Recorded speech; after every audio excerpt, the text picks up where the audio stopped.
Maraming pong salamat. Good morning po sa inyong lahat, sa ating mga bisita. Magandang umaga po. Sa pumumunuan sa pamunaan po ng Barangay Council ng Marulas. Magandang umaga po sa mga at punong barangay.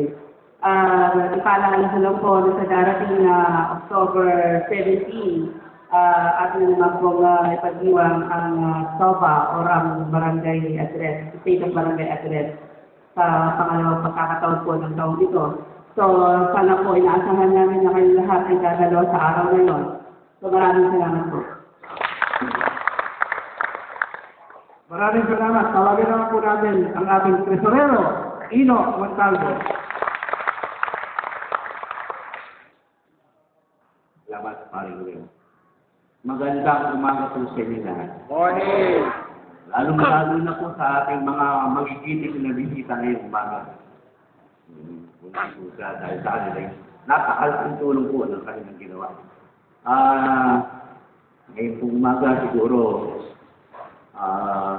nagdaming bagyo, napakahirap po dinanas natin. Siguro kailangan ngayon, tulong-tulong. Magandang umaga po sa inyo.